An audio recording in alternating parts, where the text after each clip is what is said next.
Good afternoon students. আচ্ছা আজ দেখছি তো রহিম আসেনি। আচ্ছা জানো তোমরা রহিম কোথায় গেছে? স্যার রহিম তো দীঘায় ঘুরতে গেছে। আচ্ছা তোমরা কে কে দীঘায় ঘুরতে গেছো বলো তো? তোমরা দেখছো অনেকেই তো দীঘায় ঘুরতে গিয়েছিলে। আচ্ছা দীঘায় যখন ঘুরতে গেছিলে তখন সমুদ্রের জল কেমন ছিল? স্যার একটা সময় সমুদ্রের জল তীরের কাছে চলে আসছিল, আর একটা সময় সমুদ্রের জল একদম মাঝে চলে যাচ্ছিল। আচ্ছা ঠিক আছে, তাহলে আজকে আমরা সমুদ্রের জল নিয়েই গল্প করি, ঠিক আছে? তোমরা তো গল্প শুনতে ভালোই বাসো, তাই না? তাহলে আজকে আমরা গল্প করি, তারপরে খেলা করব, তারপরে পড়া করব, ঠিক আছে? আচ্ছা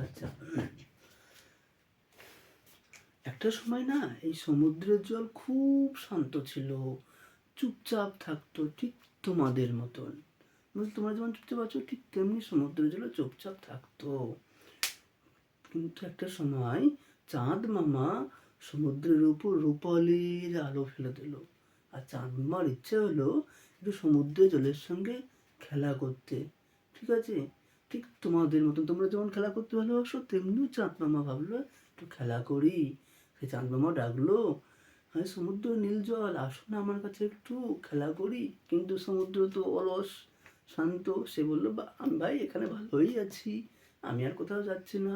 কিন্তু চাঁদ মামা তো থামবার পাত্র নয়, সে তখন একটা জাদুর দড়ি সমুদ্রের উপর ফেলে দিল। আর যেই জাদুর দড়িটা ফেলে দিল না, সমুদ্রের জলটা তার দিকে চলে আসলো, আর চাপ করে টান দিল, আর সমুদ্রের জলটা তার দিকে চলে আসলো। তখন কি হলো স্যার? হ্যাঁ তখন তখন তো সমুদ্রের জলটা পুরো ভেপে উঠে চলে আসলো। হ্যাঁ আচ্ছা তাহলে আমরা এর নিয়ে একটা গেম খেলবো। তোমরা কি চাও এর ব্যাপারে একটা গেম খেলতে? আচ্ছা তাহলে আসো দেখি।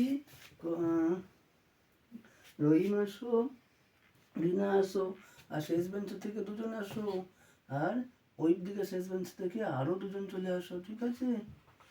আচ্ছা এসেছো? হুম। আচ্ছা রিমা তুমি হচ্ছে পৃথিবী, এইখানে দাঁড়াও, এইভাবে শান্তভাবে দাঁড়াও, ঠিক আছে? তুমি হচ্ছে পৃথিবী। আর তোমরা যে চারজন আছো একটা ওড়না নেও, ওড়না নিয়ে এইভাবে এইভাবে চারদিকে ঘিরে দাঁড়াও, ঠিক আছে? এইভাবে এইটা হচ্ছে আমাদের সমুদ্রের জল, এরা ওড়না দিয়ে পৃথিবীটাকে ঘিরে রেখেছে। আর রহিম তুমি হচ্ছে এখানে দাঁড়াও, তুমি হচ্ছে চাঁদ, ঠিক আছে? আরে চাঁদের ইংরেজি কি? ঠিক বলেছো, চাঁদের ইংরেজি এটা মুন। আচ্ছা আমরা যে পৃথিবীর কথা বললাম, পৃথিবীর ইংরেজি কি? বাবা গুড বয় রহিম, পৃথিবীর ইংরেজি আর্থ। এইবার কি করবে রহিম? তুমি একটা জাদু দড়ি এই সমুদ্রের উপর ছুড়ে দাও, এইভাবে জাদু দড়ি ছুড়িয়ে দিয়ে আচাক করে টান দাও, না দাও। যেই টানলে তখন কি হলো, এইগুলো একটু এটা সামনের দিকে চলে গেল, তাই না? এটা এইভাবে ফুলে ফেপে গেল, এইভাবে হয়ে গেল, তাই না? দেখো ওনাটা তার মানে কি, যেই চাঁদ জাদুর দড়িটা চললো তখন সমুদ্রের জলটা চাঁদের দিকে চলে আসলো। আর এই দিকটা হলো যেই চাঁদের দিকে চলে আসলো ফুলেটা আসলো, এই দিকটাকে বলবো জোয়ার।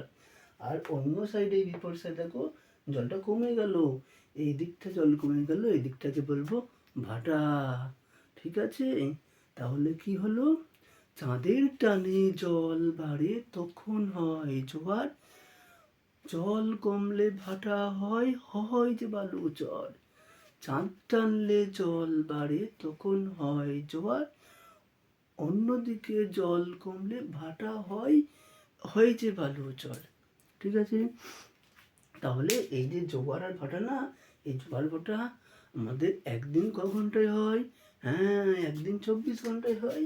সেই 24 ঘন্টার মধ্যে জোয়ার কত বলা হয় জানো? ঠিক বলেছো না, জোয়ার হয় দুবার, দুবার জোয়ার হয়। আর ঠিক তেমনি ভাটা হয় দুবার, একদম ঠিক। তাহলে আজ আমরা কি জানলাম? আজকের বিষয়, আজকে আমরা জোয়ার ভাটা সম্পর্কে জানলাম, জোয়ার ভাটা, ঠিক আছে? আচ্ছা আর একটু বলে দিই, এই যে জোয়ার আর ভাটা না, জোয়ার আর ভাটা 12 ঘন্টা অন্তর অন্তর হয়, আর ভাটাটা জোয়ার ভাটাটা হয় 6 ঘন্টা অন্তর অন্তর। ঠিক আছে? এই জোয়ার ভাটা নিয়ে আরও ভালো করে পরের দিন জানবো। ঠিক আছে? আরও মজাদার গেম খেলবো, এরকমভাবে গেম। ওকে? আর ওকে, গুড নাইট।